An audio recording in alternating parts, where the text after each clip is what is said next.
Bem-vindos ao nosso canal no Spotify. Você ouvirá neste momento uma reflexão bíblica com o pastor Rainerson Israel. Deus abençoe sua vida e fale ao seu coração. Não tenho medo, eu estou trazendo apenas boas novas. Uma mensagem, uma boa notícia, e esta notícia é: o Salvador nasceu na cidade de Davi. O Soter, o Salvador, não é César Augusto. César Augusto, nas inscrições históricas, ele é chamado de o Soter. O Salvador não é César Augusto, não é o imperador, não é Herodes o Grande. O Salvador nasceu em Belém. E vocês perceberão, pastores, um sinal. Este sinal vai evidenciar quem é o Cristo, quem é o Filho de Deus. E este sinal é um escândalo. Um bebê envolvido em um pano sujo, num lugar em que as próprias ovelhas, o próprio gado, comia, numa manjedoura. Irmãos, e é interessante porque esse escândalo se torna mais agudo ainda. O Evangelho de Lucas, o evangelista literariamente escolhe uma palavra, préfos. Préfos é uma palavra grega que é esse neném completamente vulnerável. Ele não usa a expressão grega pais, uma criança já crescida. Ele não usa a expressão népios, uma criança pequena, ainda sem fala articulada, mas ele usa préfos, um bebê muito pequeno, um recém-nascido, alguém que não se sustenta, alguém que não se defende, alguém que não se explica. Este bebê assumiu a absoluta vulnerabilidade. Ele está numa manjedoura, envolvido em panos sujos, num lugar bucólico, num campo, no meio de uma manjedoura, em sua absoluta simplicidade. Este é o grande escândalo do Evangelho de Lucas. Este é o grande sinal. O sinal do Evangelho de Lucas é um bebê vulnerável na manjedoura. Irmãos, nós estamos diante do escândalo da simplicidade.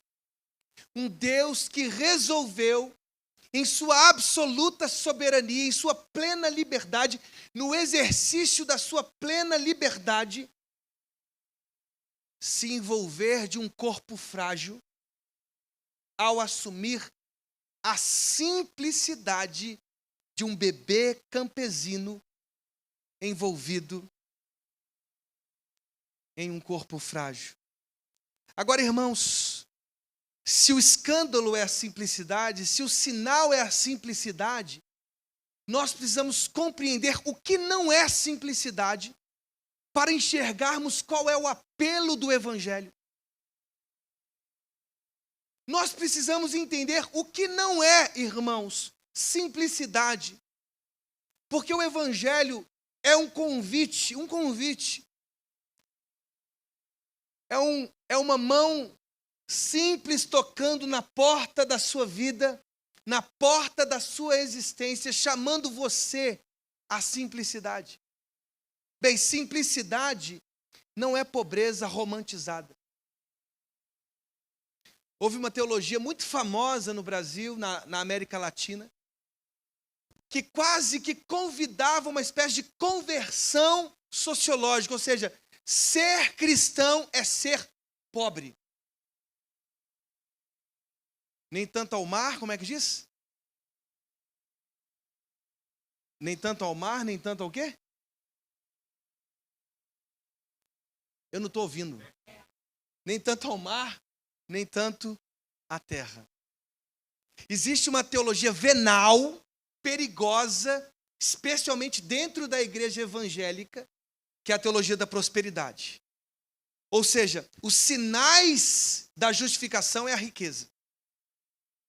Se você não é rico, você está fora da eleição. Você não é eleito. Mas existe um outro perigo, nem tanto ao mar, nem tanto à terra. O perigo de nós elogiarmos a pobreza. Simplicidade, irmãos, não é pobreza romantizada. Simplicidade não é ignorância. Ah, pastor, ele fala errado, ele é uma pessoa simples. Bem, nós não estamos aqui analisando por que essa pessoa fala errado, mas isso não é simplicidade. Ignorância não é simplicidade. A vida nos convida a aprender mais sempre. A vida sempre nos convida a passos um pouco mais relevantes. Veja, a simplicidade não é anti-intelectualismo.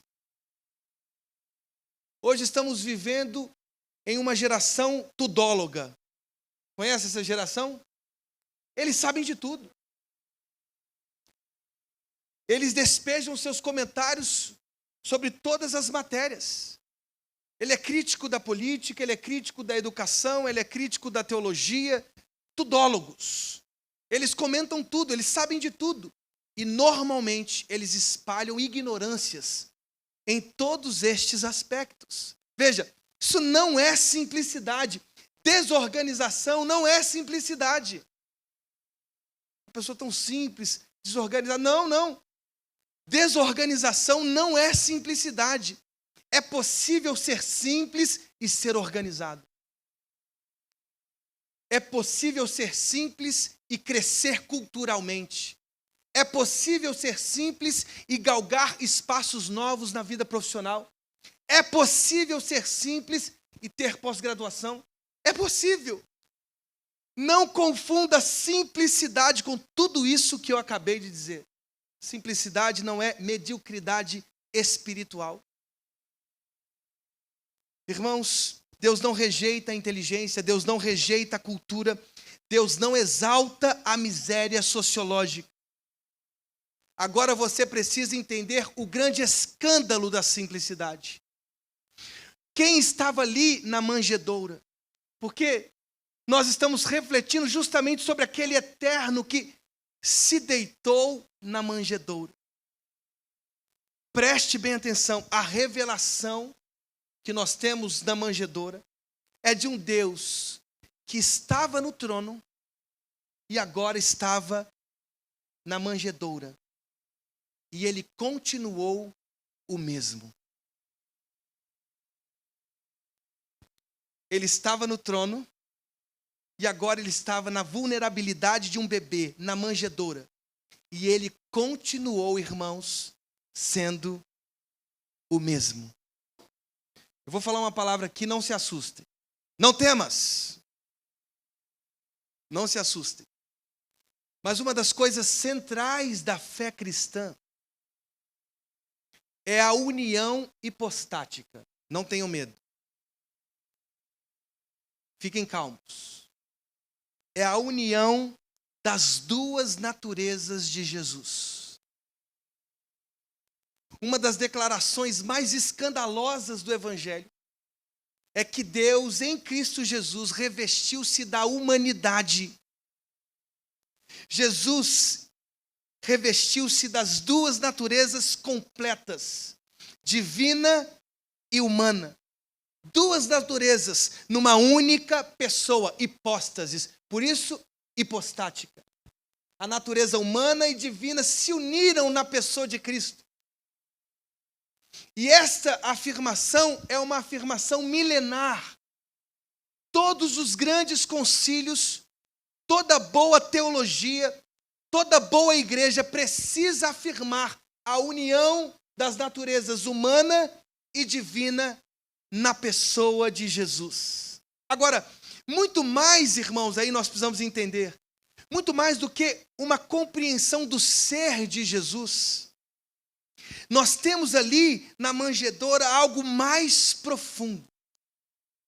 O que temos ali na manjedoura é mais profundo do que apenas a afirmação desta essência de Jesus. As duas naturezas, humana e divina. O que nós temos ali é uma verdade ética. É uma verdade espiritual. O Deus que habita o trono dos céus é o mesmo Deus que se deixa colocar numa manjedoura. Irmãos, você precisa sair desta noite com esta lição. Esta é a maior lição da manjedoura.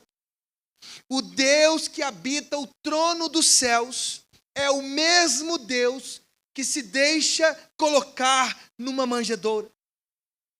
Ele não perde nada do que é. Ele não perde a sua santidade. Ele não perde o seu caráter. Ele não perde a sua missão. A mudança de lugar não altera a sua identidade. E nós precisamos fixar os nossos olhos neste absurdo. Porque tem muitas pessoas que perdem a sua missão, perdem a sua integridade, perdem a sua busca por uma vida mais santa quando mudam de posição. O cara era soldado até ontem, virou cabo. Perdeu o seu caráter. Perdeu a sua simplicidade. Se envaideceu. Seu ego inflou-se. O cara era membro da igreja, agora virou ministro.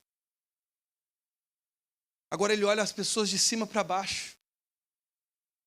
Agora ele diz assim: se quiser namorar, tem que falar comigo antes. Agora ele diz: eu sou apóstolo. E os mais criativos: eu sou pai apóstolo. E agora já tem irmãos, no Brasil. Já temos no Brasil, que está dizendo que ele é o Elias que teria que vir. Irmão interno, irmão. Dá um ansiolítico para ele, alguma coisa. Nós estamos vivendo este tipo de perversão. Este tipo de perversão. As pessoas sobem um degrau e virou moda agora dar cursos. Mostrando helicóptero, mostrando carro, tudo alugado, irmãos. Tudo alugado por 2, 3 dias. E aí vendem-se cursos e mais cursos e cursos financeiros, mostrando poder, potencialidades, dinheiro, fama, carros, helicópteros, aviões. As pessoas estão perdendo a simplicidade. E nada contra ter um bom carro, nada contra ter uma boa casa, nada contra ter um bom emprego, nada contra ter um bom salário. Que Deus dê tudo isso para vocês. Mas que vocês não percam a simplicidade. A simplicidade. Irmãos, que vocês não percam a integridade, porque a vulnerabilidade desse bebê não diminuiu, não fragilizou o seu propósito. Ele estava no trono dos céus, ele estava na manjedoura, o seu propósito estava intacto. Por que Deus te chamou? Para que Deus te chamou? Por que Deus te chamou? Diante da manjedoura, nós observamos um Deus que não se esquivou de sua missão, ao contrário, ele foi até o final. Ele se manteve íntegro até o final. Lá em Filipenses capítulo 2, Paulo diz assim: vocês precisam ter o mesmo sentimento que houve em Cristo Jesus. Ele não julgou como usurpação o ser igual a Deus, mas antes ele se esvaziou. Há muitas pessoas que dizem assim: eu preciso me esvaziar de mim. Eu li uma obra chamada Inteligência Humilhada, de um pastor chamado Jonas Madureira. Para mim, um dos mais brilhantes do Brasil. Nesta obra, ele refuta uma heresia filosófica. A heresia de Gianni Vattimo, um filósofo famosíssimo italiano. Gianni Vattimo pega esse esvaziamento de Jesus e ele diz que este é o modelo para todos os homens. Jonas Madureira diz assim: opa, não entendi. Só Jesus, veja como ele refuta, só Jesus poderia ter se esvaziado. A gente não tem como se esvaziar, irmãos. Se esvaziar, no nosso caso, é tornar-se um jumento. um energúmeno, mudar de posição para uma posição inferior é tornar-se um anelídeo. Por quê? Porque somos gente. Não tem como, não existe esvaziamento. Ele diz, Jonas Madureira, você precisa ter o mesmo sentimento, o nobre sentimento de Jesus. Porque foi este sentimento que o levou ao esvaziamento, a assumir a carne humana, a assumir os sentimentos humanos, a assumir a sensibilidade humana. Só ele poderia ter se esvaziado e se esvaziou. Nós não, irmãos. Deus nos arrancou do império das trevas. Estávamos condenados à morte, a uma eternidade sem Ele. Ele foi lá e nos arrancou do império das trevas e nos transportou para um reino de amor. Não há possibilidade de esvaziamento. A nobreza é ter o mesmo sentimento. E foi este sentimento que levou o Deus que estava no trono a se deitar na manjedoura.